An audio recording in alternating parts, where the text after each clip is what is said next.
Hello, friends. Welcome to the Shepard-Smith Compliance Consulting August 2025 Deep Dive. This is Frank and Wendy, and we're glad you joined us. It's really great to have all of you with us today, our dedicated SEC clients, you brilliant research administrators out there, tackling the, let's face it, complex worlds of universities and healthcare systems right across the country. And I know August hits differently for a lot of you, doesn't it? It really does. It's that kind of buzzing, maybe slightly chaotic time just before the academic year really slams into high gear. Right. You're busy setting up those crucial RCR sessions, coordinating the grant writing workshops, welcoming new faculty members. And then there's the budgets. Oh, the budgets. Yeah. The inevitable, hopefully joyful avalanche of new proposal budgets. It's a time of a huge energy, but also, wow, immense detail. It absolutely is. And, thinking about that intricate dance of deadlines and all those details, our mission for this month's deep dive is really to guide you through a part of that landscape that maybe feels a bit dense sometimes, a bit overlooked maybe. Yeah, overlooked, but it's so profoundly important. We're talking about the specifics of travel rates for your grant budget. Ah, travel rates. Yeah. Fun times. Well, we'll try to make it fun. We're going to shine a spotlight on some genuinely invaluable and, yes, sometimes surprisingly quirky resources. These come from the U.S. General Services Administration, the GSA we all know and love. Or no, anyway. Right, and the IRS, too. Trust us, by the end of this, you're definitely going to want to have these tools bookmarked. Maybe starred, maybe even highlighted in your browser. Okay, challenge accepted. And before we dive any deeper, we absolutely have to give a massive shout out, a huge one, to the mastermind behind this month's newsletter. Yeah. Which was truly incredible, by the way. It really was excellent. This month's newsletter was written by our super awesome boss, because he's the guy who signs our paycheck, SSCC's managing partner, Andrew Shepard-Smith. Our mission today really is to give you a quick, hopefully entertaining, and definitely practical refresher on those GSA and IRS resources. Okay. We honestly think these tools will simplify your budget development, especially when you hit that often tricky world of travel budgeting. Tricky is an understatement sometimes. Think of this as maybe your shortcut. Your way to turn what feels like a super complex, multi-layered travel budget into something that feels, I don't know, dare I say, almost effortless. Effortless compliance. I like the sound of that. We can aim for it. Precisely. So we're here to unearth some surprising facts, hopefully sprinkle in just enough humor to make compliance not just, bearable. Bearable is the baseline. Right. But maybe genuinely enjoyable. Maybe. Because who says navigating federal regulations can't come with a few chuckles along the way? Exactly. So let's get ready. Let's dive deep into this grand tour of GSA and IRS. They really can be your new budgeting best friends. The grand tour of GSA and IRS, your budgeting best friends. Okay, let's unpack this and let's try to immediately apply it to a scenario we all recognize, right? Good idea. Imagine you've got a brilliant new faculty member.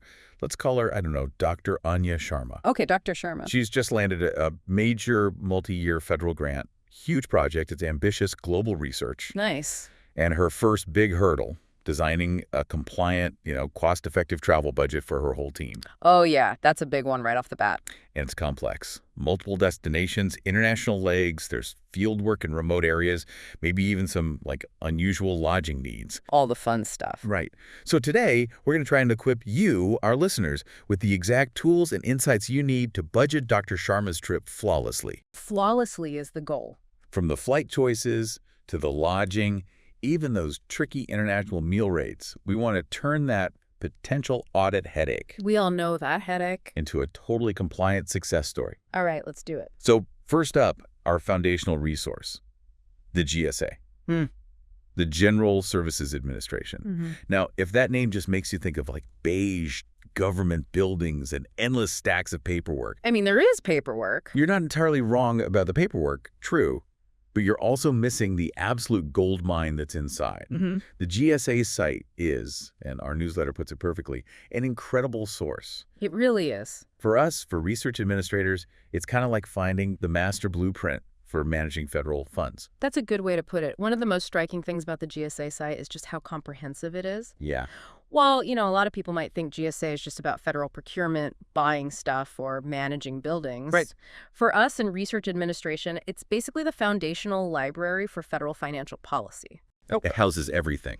You've got the federal acquisition regulations, the FRs, Ah, the FARs. which govern how the federal government buys things, Yeah. right? And those principles often trickle down and influence grant management. Mm-hmm. Then there are the Federal Management Regulations, FMRs, and of course, the absolute essential federal travel regulations. I'll live without those. Pretty much. Yeah. And beyond that, it covers government-wide policies on relocation, property, aviation, acquisition, travel, vehicle management, so much more. It's just this vast repository. It really is like unlocking the instruction manual for the whole federal government's operating rules, isn't it? Yeah. When you first hit that site, it can feel like this huge ocean of acronyms and like really dense text. Definitely overwhelming at first glance. And you might think, how on earth could this possibly simplify my life? Right. Seems counterintuitive. But then you start to realize, okay, this isn't just alphabet soup. This is the actual rule book. Right. The one that governs grant spending. Exactly. It's the blueprint. It's the blueprint for consistency, for accountability across all those federal awards. And once you kind of grasp that, the sheer volume of information changes. It goes from overwhelming to, well, empowering, actually. It's like discovering the Rosetta Stone for federal compliance, maybe.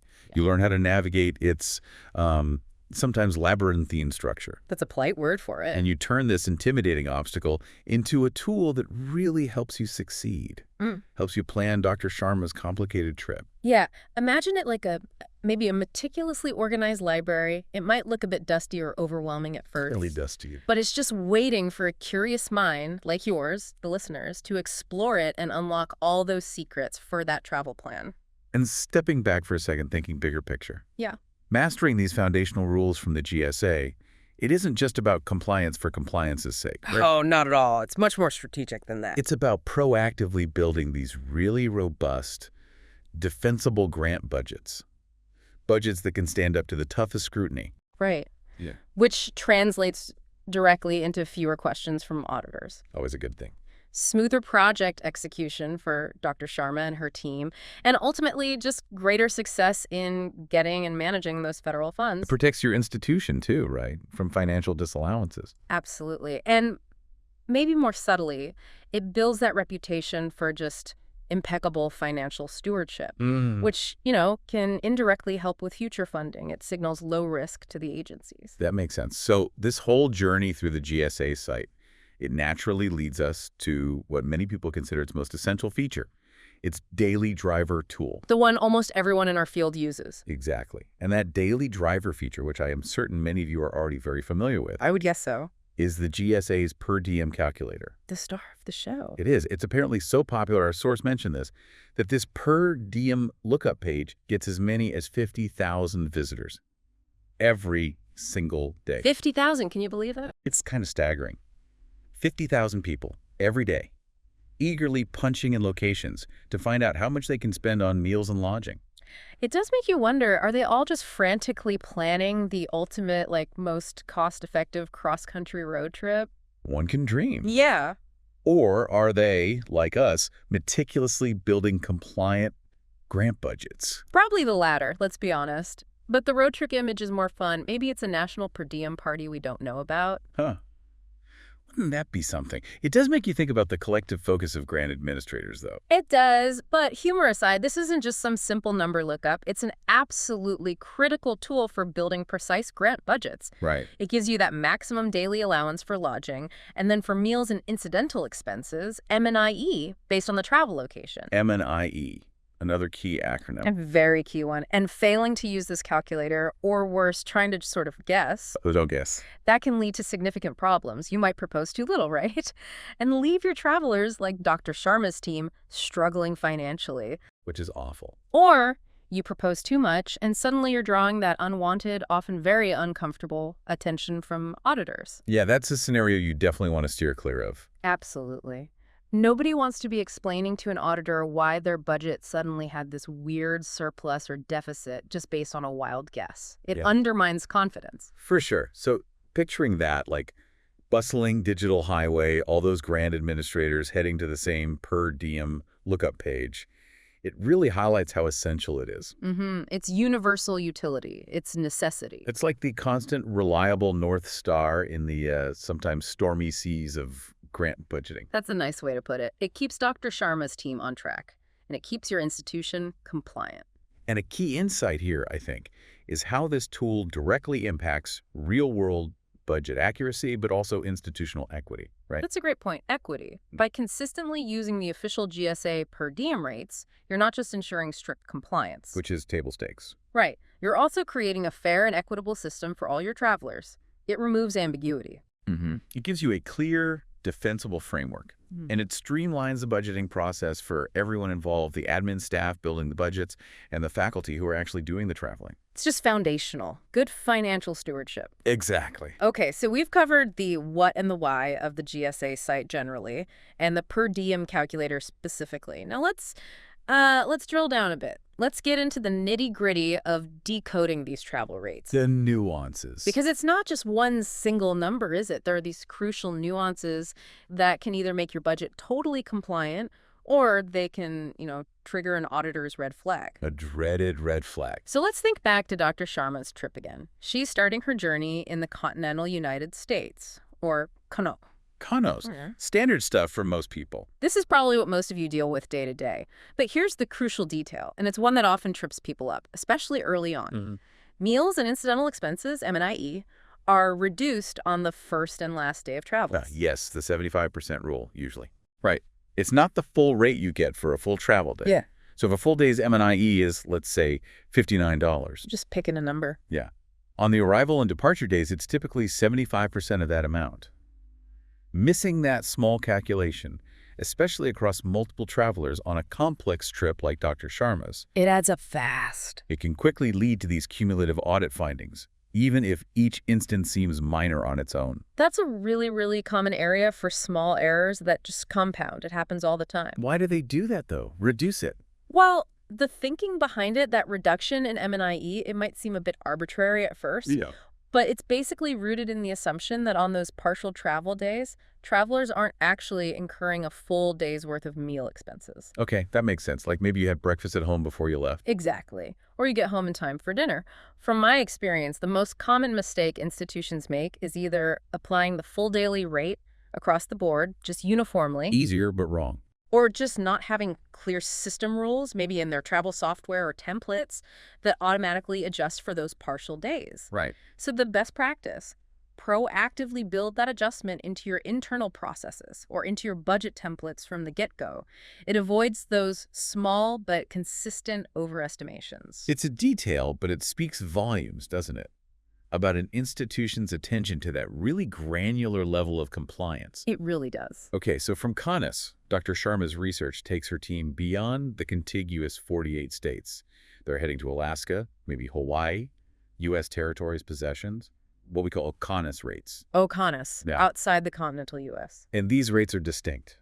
They have to be, right? Yeah. Because the cost of living and therefore travel expenses in these places can be significantly different from Kanis rates. Hugely different sometimes. You just can't assume the rate for, say, Anchorage is going to be the same as for Akron. That's a quick way to completely derail a budget. Absolutely. And then finally, Dr. Sharma's project involves international collaboration. The really complex part. Right. So her team will encounter foreign or international travel rates. And this category, as you can probably guess, is even more complex. Oh, yeah. Rates can fluctuate based on exchange rates, local economic conditions, even things like political stability can impact them. Wow. So what's the strategy there? The strategic importance lies in just how variable these OCONUS and foreign rates are. They get updated frequently. Right. And you absolutely must use the rates that are effective for the specific dates of travel, not just when you write the proposal. Okay. That's key. Yeah. For instance, the per diem in Tokyo could change significantly between when Dr. Sharma submits her proposal and when her team actually travels 6 months later. So you have to recheck. It highlights the need for careful re-verification of rates as the travel dates get closer or if you have to modify the budget later on. Makes sense. And a really critical reminder for Dr. Sharma's international team and for anyone traveling internationally on federal funds, please, please, please don't forget to register with STEP. This step. Okay, what's that? That's the Smart Traveler Enrollment Program run by the State Department. Ah. And it's not just like a suggestion for personal safety, though it is good for that. It's really a vital institutional safety measure, too. How so? It allows the local U.S. embassy or consulate to locate your researchers if there's an emergency. Okay, like a natural disaster. Exactly. Natural disaster, civil unrest, even a personal crisis. Yeah. It's basically like leaving a compliant breadcrumb trail for Uncle Sam. Gotcha. It ensures your institution is meeting its duty of care for employees who are traveling abroad on sponsored projects. That mitigates risk for both the individual traveler and the university. That's a really powerful point about institutional responsibility. I can just imagine an auditor asking, what's your protocol for ensuring international traveler safety? And the CASPO program is a huge part of that answer. It absolutely should be. Okay, moving on from the per diem numbers themselves. Yeah. Let's talk about the practical checklist. For the savvy grant traveler, and by extension, the savvy grant administrator who's guiding them. The how-to. Because it's not just about what you spend, right? It's how you spend it. Well, And crucially, what you document along the way. documentation is everything. So for Dr. Sharma's lodging, for instance, first up, something that might surprise people. The Hotel Motel Fire Safety Act. Sounds obscure, but it's important. It is. It's vital, actually. Mm. You need to plan to stay in an approved hotel or motel, Yeah. one that's on the GSA's list of fire-safe hotels. Their list? There's a list. It's a safety measure, obviously, but it's also a non-negotiable compliance requirement for federal travel. You can't just book any random place. It has to meet these federal fire safety standards. Wow. Okay, so a key insight there is how these seemingly minor details, like fire safety certs, can actually escalate into pretty significant compliance issues during an audit. Right. An auditor might not just look at the costs of the hotel room. They could actually demand documentation that proves it complies with the Hotel Motel Fire Safety Act. Yikes. It really underscores how comprehensive federal regs are. They reach into areas you might not initially think about. Definitely. Then there's the Fly America Act. Another big one for international travel. Yes. This is another non-negotiable for Dr. Sharma's international legs. Her team must use a U.S. flag air carrier. Unless Very specific and very rigorously documented exceptions apply. And our source, the newsletter, actually provides a link to the list of certified U.S. flag air carriers. Super helpful. Compliance here is just paramount. A non-compliant flight. That can lead to immediate disallowance of those costs. Just boom, gone from your budget. Yeah. Puts the whole grant budget in jeopardy. Oh, absolutely. Can you imagine the sheer discomfort, maybe horror, Yeah. of an auditor asking for the fire safety certification of your hotel? No fun. Or worse, demanding to know why Dr. Sharma's team flew on some non-U.S. carrier halfway across the globe without proper justification. Yeah, that's the kind of detail that can really, really catch you off guard in an audit, isn't it? I imagine that conversation with an auditor about a non-compliant flight could be quite uncomfortable, maybe bordering on nightmarish. Avoid the nightmare, follow the rules. Right. And speaking of airfare, just for demonstrating cost-effectiveness and good stewardship, Always important. our newsletter recommends using reputable sites like Travelocity, Expedia, Priceline, those kinds of places, just to document what an economy fare would have cost for the dates of travel. Good benchmark. Yeah. This is especially helpful if your institution doesn't already have established preferred travel agencies or a really clear institution-wide travel policy. It's all about creating that clear audit trail. Exactly. And here's a frequently overlooked detail. Don't forget to account for daily airport parking using the published airport rate and mileage to and from the airport back to your organization. The little things add up. It's always the little things, isn't it? Yeah. Those seemingly insignificant add-ons, they accumulate collectively, both in terms of the overall cost and maybe more importantly, in terms of demonstrating that you are being meticulous about compliance. That point about airfare documentation, even when it seems basic, it's just profoundly important for the audit trail and for demonstrating best value for taxpayer money. By documenting that economy fare, even if maybe your institutional policy allows for a slightly higher class under certain very specific exceptional circumstances. Which some do. Right. You're still providing that clear, defensible benchmark. It really speaks to transparency and accountability and the mileage and parking. Yeah, they're individually small, but they are also easily verifiable expenses. Errors in those areas, even minor ones, can unfortunately signal to an auditor, maybe, a broader lack of attention to detail across other potentially much larger budget categories. Good point. It's about demonstrating thoroughness across the board. Precisely. All right, let's talk about getting around once Dr. Sharma's team has actually landed, Okay. specifically rental cars. Okay. The advice here is pretty straightforward, unless your organization has a specific policy dictating how you get rental vehicles. Some do, some don't. Right. We encourage travelers to use a commercial provider. Think enterprise, budget, the usual suspect. Standard practice. And this is key. Choose a vehicle that's appropriate. Appropriate to the number of people traveling in the group, or appropriate to the actual need for the travel. Reasonable and necessary. Exactly. Now, I know your inner voice, maybe Dr. Sharma's inner voice, might be screaming right now. Uh-oh. What's it screaming? It might be screaming for you to rent that exotic Porsche GT3 RS, or maybe the Lamborghini from Enterprise's performance sports car selection while you're traveling on your grant. Wow, Enterprise has those. Okay. Noted for personal travel. Apparently. And honestly, who could blame that inner voice? Imagine Dr. Sharma rolling up to her international conference in a Lambo. Makes an entrance. It certainly does. Yeah. But alas, we recommend that all grant travelers stick with the economy, compact, or midsize options. Probably wise. No joyrides on federal funds, folks, unless your research specifically involves testing the aerodynamics of high-performance vehicles. And you have that very clearly budgeted. And rigorously justified. Which, let's be honest, is probably not the case for most of us listening. While the allure of a luxury vehicle is definitely undeniable, this advice really underlines that core principle of federal grants, doesn't it? Expenses have to be reasonable, allowable, and allocable. The big three. Right. A Porsche GT3 RS, well, maybe a personal dream car. Maybe. It would be incredibly difficult, if not completely impossible, to justify as a reasonable and necessary expense for typical grant-funded travel. Yeah, good luck with that justification. Which raises an important question for institutions, doesn't it? How would you handle it if a researcher hypothetically did rent that Lamborghini? Oh, boy. The audit nightmare would be quite vivid, I imagine. Totally. It's not just about the direct cost itself, but the perception of how taxpayer funds are being used. That's huge. Perception. Perceptions of waste or extravagance can be just as damaging, sometimes more so, than outright non-compliance. Oh, the hypothetical audit nightmare. You can just picture the conversation, right? Yeah.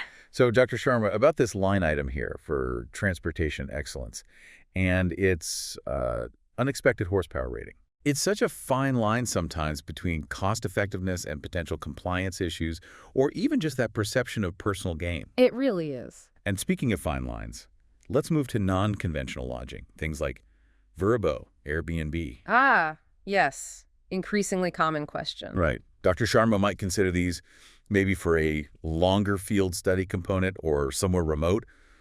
Our source notes, these are generally considered non-conventional lodging. That's a key classification. Non-conventional. And SSCC recommends that travelers have these costs pre-approved by a cognizant program officer before spending any funds on lodging like this. That's critical, the pre-approval step. You can't just go pick some quirky treehouse you found online or a beachside bungalow and just assume it's going to automatically fly into the federal radar.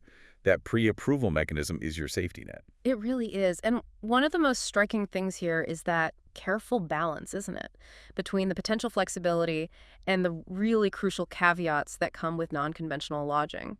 While it generally requires that pre-approval, there are certain circumstances where these options might not just be acceptable, but actually the most appropriate and cost-effective choice. Like what? Well, situations where traditional hotels near a conference site or a field site are just completely booked solid. It happens all the time. Or when the travel is to a really remote or rural area and there simply are no other viable lodging options available. Okay. Another compelling scenario is for those lengthy or extended research stays. Sometimes an Airbnb or Vrbo can be significantly less expensive, representing a better cost to the taxpayers compared to paying nightly hotel rates for weeks or months. That makes sense. Significant savings potential. Right. So in these specific justifiable scenarios, using non-conventional lodging would indeed be a last resort, if you'll forgive the pun. I almost missed it. Well played. A last resort. Got it. However, it's imperative to emphasize this flexibility comes with a huge warning sign. Okay. Travelers should absolutely not use these services if it creates any real or even perceived conflict of interest. Like what? Or if it's selected, for example, just because it happens to be conveniently close to a family member's house, and staying there creates personal opportunities that benefit the individual traveler more than they benefit the actual grant project. Ah, okay. That's a key point. The last resort, pun intended. But Really, it's all about avoiding that appearance of impropriety. Exactly. You do not want to be in a position where you're trying to explain why Dr. Sharma chose an Airbnb that, just happens to be right next door to her cousin's summer home. Unless she can rigorously prove it was literally the only option within 50 miles and it saved the grant thousands of dollars. Right. It always comes back to robust documentation and ironclad justification. Always. Right. Precisely. And this really highlights the importance for institutions to have strong, clearly written internal policies to guide these decisions, protect both the traveler and the institution from these potential compliance pitfalls. It's about balancing those practical, real-world needs. Sometimes an Airbnb is the best option with the really stringent ethical requirements that come with federal funding. Yeah. Having a policy that outlines these last resort criteria and requires that documentation and justification up front, that can preempt so many audit questions down the line. Good advice. Okay, finally, rounding out this extensive travel discussion for Section 1, let's talk mileage. Mileage rates. Always changing. Right. For those road warriors on Dr. Sharma's team who are traveling domestically, SSCC encourages clients to use the IRS travel rates. It's a standard. Yeah, unless your own organizational rates happen to be less. Using the IRS rate ensures consistency, and it leverages a widely accepted federal standard. Makes sense. Currently, the rate is 70 cents per mile. But here's the critical planning tip, especially for those multi-year grant budgets. Future-proofing the budget. Exactly. It's entirely reasonable and, frankly, pretty prudent to anticipate about a 3% increase in that rate for subsequent years of the grant. Why 3%? Well, looking at the data, 2% seems to be about the average annual increase over the last 10 years or so. Building in a little extra buffer, that 3% for future years, it probably never hurt anyone. Little cushion. Yeah. It's like needing a crystal ball for future budgeting sometimes, but at least the IRS trends give us a pretty decent forecast to work with. That's a very common pitfall, Frank, missing those future year increases. And you're right, it does feel like needing a crystal ball sometimes. Totally. But the good news is the IRS does give us a pretty good forecast, like you said, because those rates are tied to economic indicators. They don't just pull them out of thin air. Right. The strategic importance here for budgeting is that the federal mileage rates are generally effective from October 1st through September 30th each year. They align with the federal fiscal year. Okay, good to know. So this means you need to proactively anticipate these rate increases when you're budgeting for award travel in those subsequent fiscal years. Maybe factoring in that 3%, like you suggested, just so you avoid being caught off guard later. Right. Prevents a shortfall in year 3 or 4. Exactly. This forethought prevents those shortfalls in the later years of a multi-year grant. It ensures your project doesn't, run out of gas, so to speak, halfway through its journey. Nice one. Don't run out of travel budget gas. It's a small detail, but it has really significant long-term budget implications. Definitely. And just as a quick side note, while we're talking GSA, their website also provides news and information specific to users in all of its 11 regions across the country. Oh, regional info. Yeah, you can access it by finding the applicable GSA region map on their site. Maybe not quite as thrilling as arguing about per diem rates.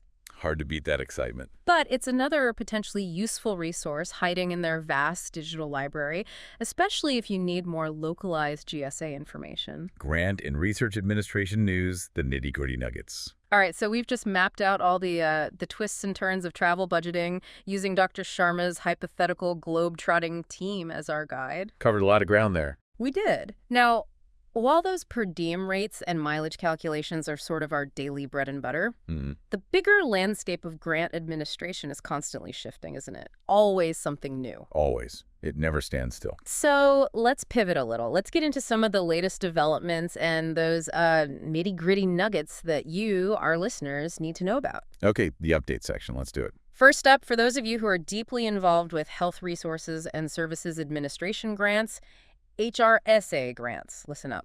Important one for health centers and related programs. The DHHS HRSA 2025 Uniform Data System Manual, the UDS manual, it's now officially available in PDF format. Yes.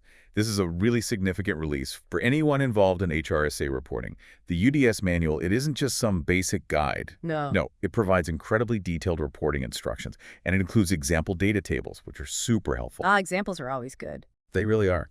One of the common challenges for HRSA grantees is just ensuring data consistency and accuracy across different reporting periods, different programs. I can imagine. This manual is specifically designed to standardize that whole process across thousands of different grantees. And that's crucial for HRSA itself, so they can aggregate the data properly and really assess the true impact of their public health programs. Right. So for research administrators. For administrators, having this detailed manual up front, it can literally save you countless hours. Hours of guesswork, revisions, potential compliance flags later on. It's truly a lifeline for getting that submission accurate the first time. So the advice is, don't just skim it. Use it.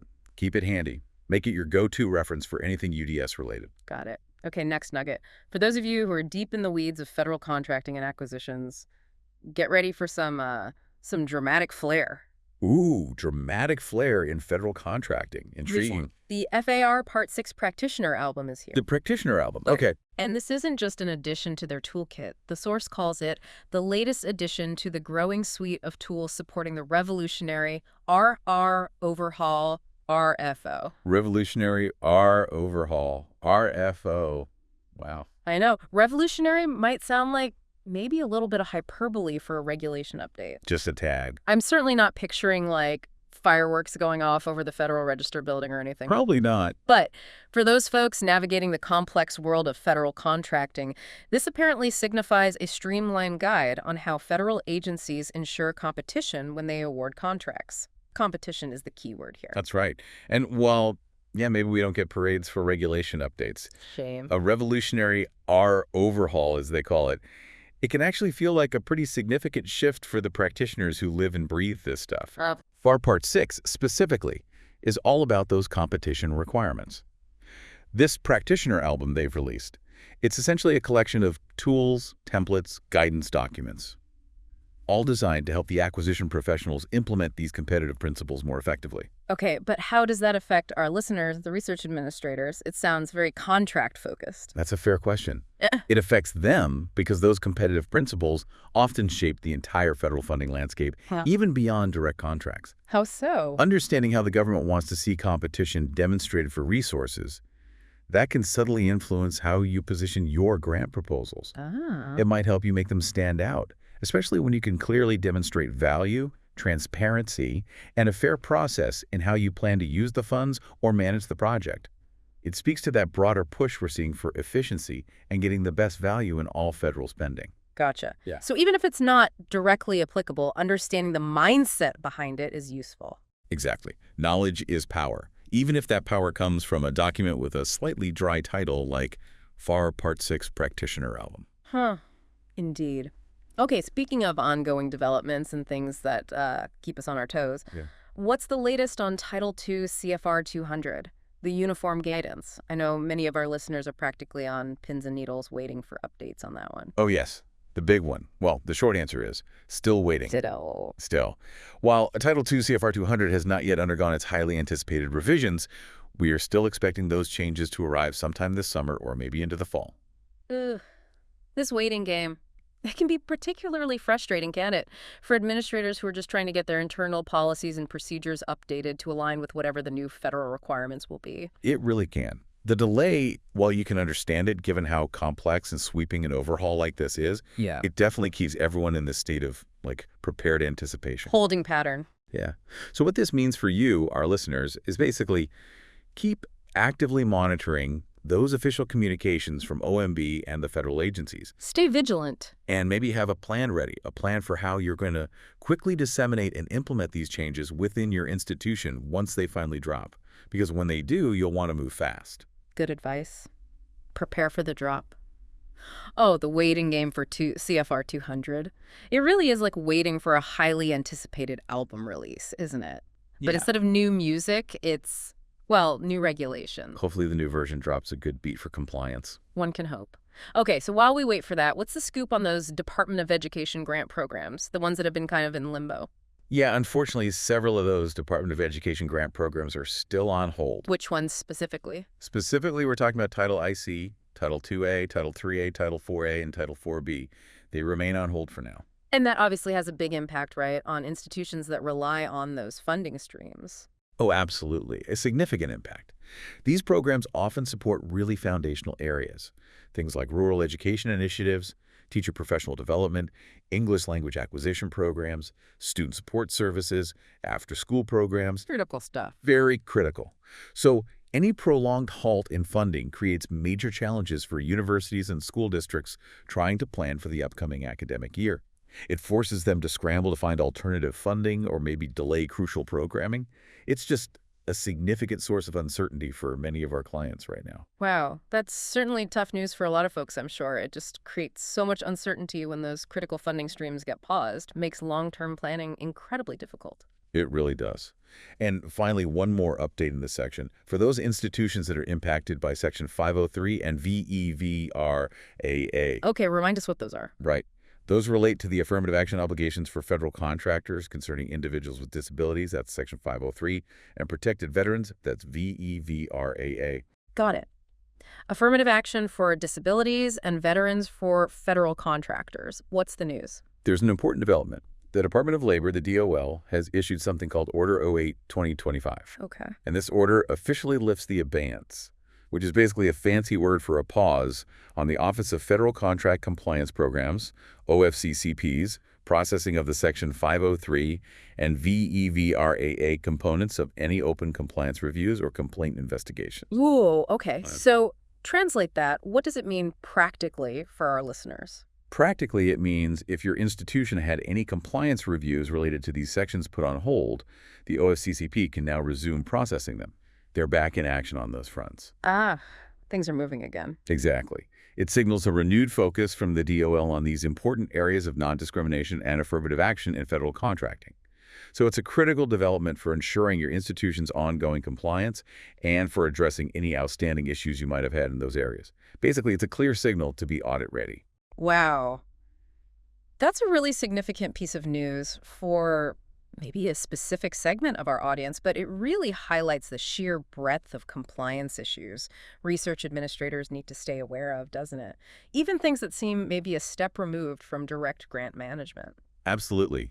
The compliance net is wide. Beyond research quick takes and funding forecasts. Okay, now sometimes, when you're deep in the thick of grant proposals and wrestling with budget spreadsheets. Been there many times. It's nice to just sort of peek your head up for a second and remember there's a whole wide world out there beyond federal regulations. Right. Definitely needed sometimes. A little perspective. So let's have a quick water cooler moment. Just some general news bites that caught our eye from back in July. Okay, what's happening out there? Well, did you hear? CBS reported on July 2nd that the FBI announced where its new headquarters will be. Oh, yeah. Where are they moving?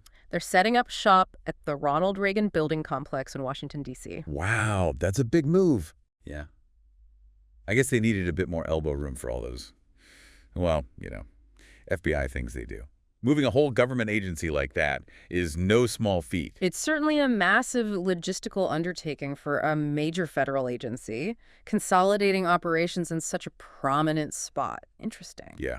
And speaking of interesting developments, but maybe closer to the research world, Science News, also on July 2nd, reported on a new diabetes treatment, one that could potentially free people from needing daily insulin injections. Oh, wow. That's incredible news. Isn't it?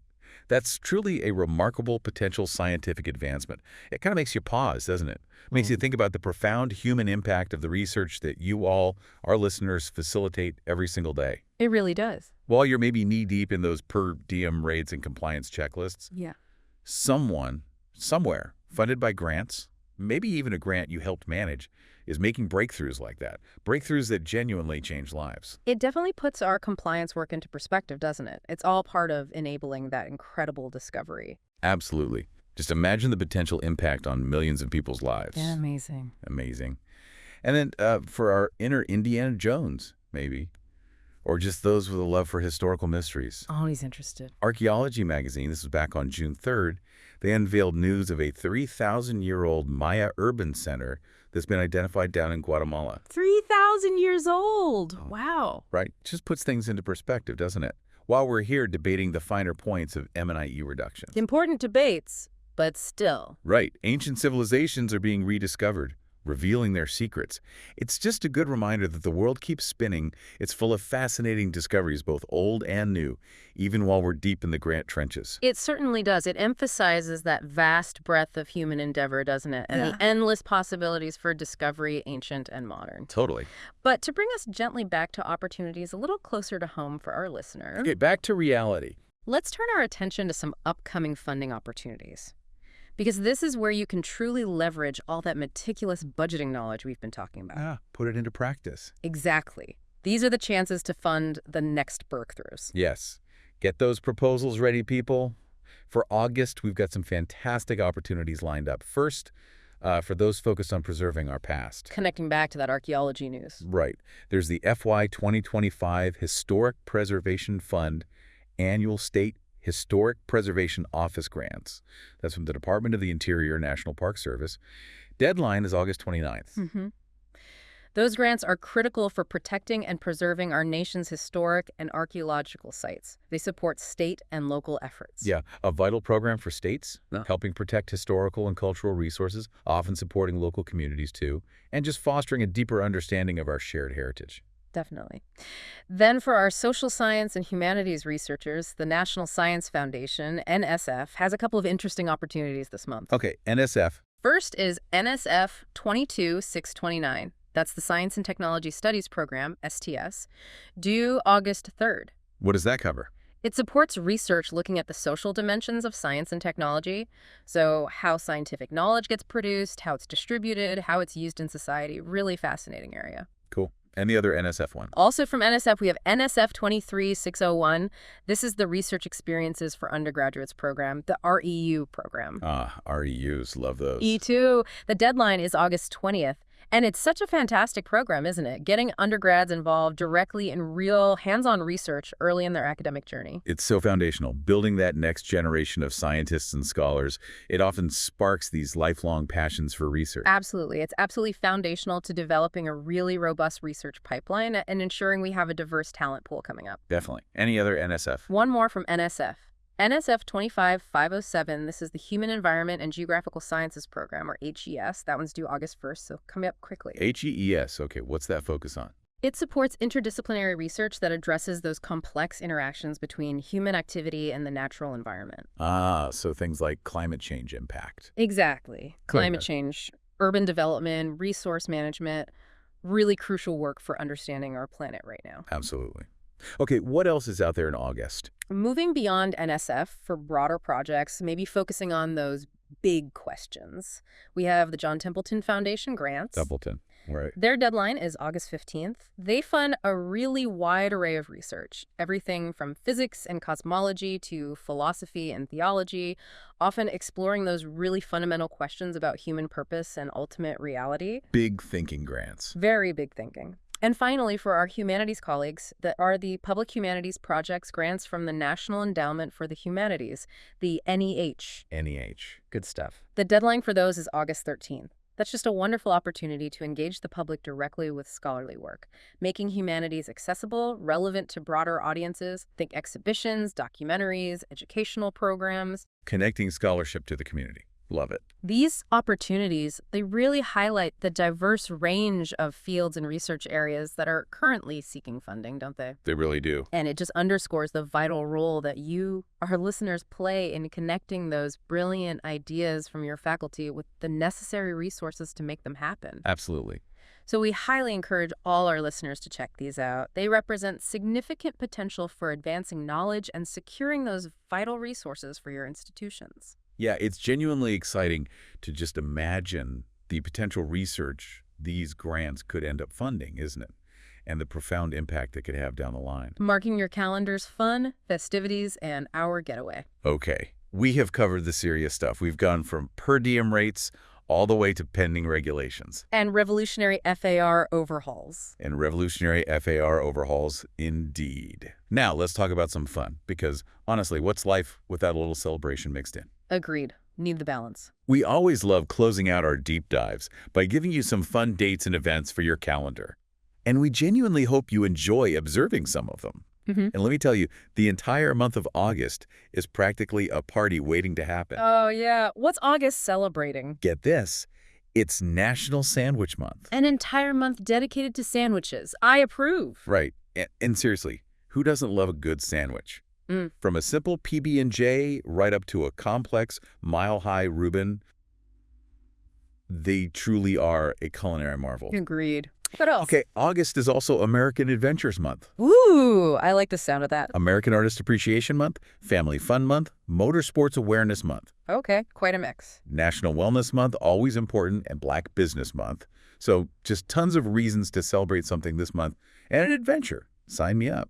It truly is a month packed with really diverse observances, isn't it? Offers a little something for everyone, it sounds like. Totally. And then for specific daily delights, we have some fun ones sprinkled throughout August as well. Okay, hit me with the daily delights. All right. On August 3rd, it's the birthday of the Venezuelan composer Antonio Loro. He lived from 1917 to 1986, and he's known for his really beautiful guitar music. Worth checking out if you like classical guitar. Nice. August 3rd. What else? Also on August 3rd, for a completely different vibe, it's National Watermelon Day. Watermelon Day. Excellent. Which I am told by our source material comes with an important PSA video. An important PSA about watermelon. Now I'm intrigued. Me too. You know it's serious. Perhaps it's a guide on, like, how to pick the absolute perfect one, the thumping technique. Crucial information. Must watch.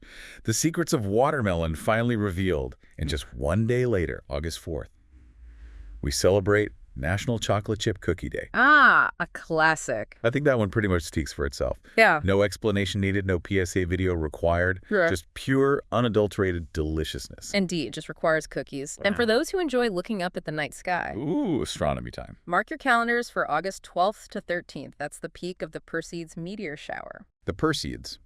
Always a good one. Yeah, it's a really spectacular display. It's produced by the debris trail of Comet 109P Swift-Tuttle. Cool. Best way to see it. For the best view, you want to find a dark spot, get away from city lights if you can, and look towards the northeast, sort of just above the constellation Perseus, which is near the Big Dipper, in the pre-dawn hours on August 12th. Pre-dawn. Okay, gotta get up early. Worth it, though. It's a truly awe-inspiring celestial show.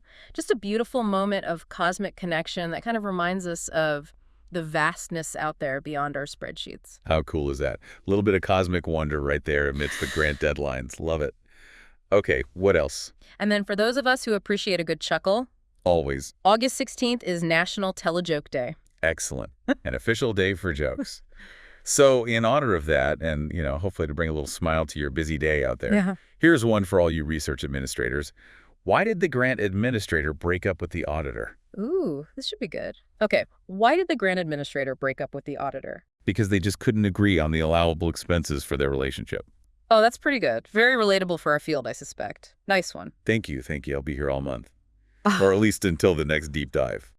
And continuing with our August calendar of delights, on August 20th, it's National Chocolate Pecan Pie Day. Oh, my goodness. Yeah. Another excellent reason to indulge. Definitely some sweet comfort food there. And then on August 31st, we celebrate the birthday of another great American guitar composer, Andrew York. So lots of opportunities this month to enjoy a sweet treat or maybe listen to some great music. So many opportunities. But now for some really important dates for us here at SSCC, and by extension, important for you, our clients. Ah, yes. The heads up section. We wanted to give you plenty of notice about when the SSCC office will be out of office this month. First, we'll be out of office from August 21st through August 24th. Okay, August 21st to 24th. And we're doing this for something we're calling Zielstraßen 2025. Viele Straßen. Okay, my German is rusty. Many roads. Exactly. Viele Straßen means many roads in German, which feels highly appropriate, doesn't it? Especially for American Adventures Month. That's right. It's kind of our fun way of celebrating American Adventures Month and Family Fun Month and even Motorsports Awareness Month, maybe all at the same time. Multitasking our monthly observances. We are. We're heading out to explore a bit, embrace some adventure, and frankly just enjoy a well-deserved fun break for the whole team. We're really looking forward to embracing that spirit of exploration after all this deep diving into regulations. Need to clear the head. A very well-deserved break indeed after all this talk about compliance and regulations. We need to clear our heads to make room for more regulation. Yes, precisely. And then a little later in the month, SSCC will also be closed from August 29th through September 2nd for the Labor Day holiday weekend. Right, end of summer break. So please make sure to mark those dates down on your calendars. Right. August 21, 24, and August 29, September 2. Plan accordingly if you anticipate needing anything urgent around those times. But rest assured, our services will resume promptly right after each of these brief breaks. We'll be back, ready to continue supporting your incredible work with hopefully renewed energy. Absolutely. And as we start to wrap up this month's deep dive, we just want to reiterate what Shepard-Smith Compliance Consulting, LLC is really all about. We truly strive to be your research lifeline and your dedicated partner in navigating regulatory compliance. We really understand the unique pressures you face every day. We do. And that's why we provide affordable and, more importantly, meticulously tailored research administration and regulatory compliance solutions for higher education, for healthcare systems, for businesses, and for nonprofit organizations, too. Yeah, we know the work you do is absolutely vital. And our commitment, our whole goal is to simplify that complex landscape of grants and regulations so that you can focus on what you do best, supporting research and innovation. That's absolutely right. At SSCC, our experts work directly with you, the research administrators, and also with executive leadership at your institutions. Our approach isn't just about, pointing out areas for improvement. No, it's more than that. It's about developing customized, actionable solutions together. This includes things like crafting policies and procedures that are not just aligned with all those federal regulatory requirements we talk about. Table stakes again. Right. But policies that are also practical, that make sense for your institution, and are directly designed to meet your unique institutional needs and culture. And crucially, all of this work is aimed at supporting your funding growth and strengthening your institution's overall compliance posture. And we offer such a wide range of services to help do that, from comprehensive grants and sponsored research support, which includes things like complex policy development, expert proposal writing assistance if you need it, and even enterprise-wide gap analyses. Really digging deep. To robust risk management and assessment services. We can provide SWOT analyses or serve as objective third-party evaluators for your programs or processes. And we also offer those crucial research ethics and integrity workshops. So important. Whether you need training on the responsible and ethical conduct of research, RCR, or effective grant fraud mitigation strategies.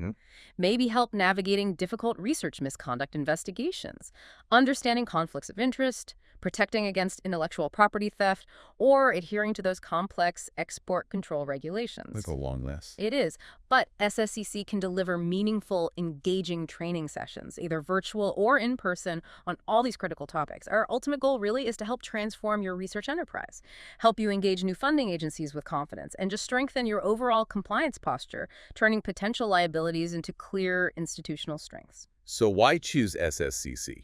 What makes us different? Well, we bring over 20 years of really diverse experience to the table. Our team has experience spanning the trenches of research administration, the complexities of healthcare systems, the rigor of program evaluation, the art and science of grant writing, and the strategic vision needed for higher education leadership. We also believe really strongly in simple invoicing and retainer terms, so you get no surprises, just clear, predictable costs that fit your budget. That's huge. It is. We offer a wide variety of services tailored to your specific needs. You get personalized consultants who really take the time to understand your specific challenges. And we are nationally recognized for expertise in grant administration, healthcare compliance, and government relations. And yes, we are proudly located right here in historic Terre Haute, Indiana. Go Sycamores. Well, maybe just go Terre Haute. But our reach is truly nationwide. We work with clients all across the country. Absolutely. So as you head into your busy August, navigating those new academic years, pursuing fresh grant opportunities, maybe consider this provocative thought. Ooh, a final thought. How might a deeper, more strategic dive into those seemingly dry regulations we talked about today, how might that actually spark new, innovative approaches to your research administration?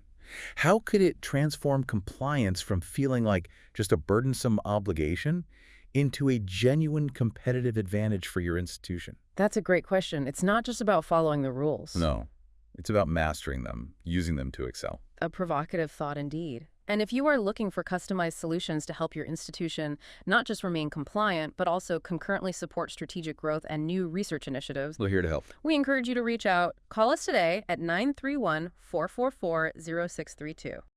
And please don't forget to subscribe to our monthly newsletter. You'll get more in-depth insights and updates just like this deep dive delivered right to your inbox. Thank you all so much for joining us for this August deep dive. Your dedication to navigating this incredibly complex landscape is truly admirable. We know it's not easy work. We deeply appreciate your time and your dedication. Keep up the absolutely incredible work you do every day. And we really can't wait to share another insightful deep dive with you next month, hopefully full of more surprising facts and definitely more practical advice. See you then.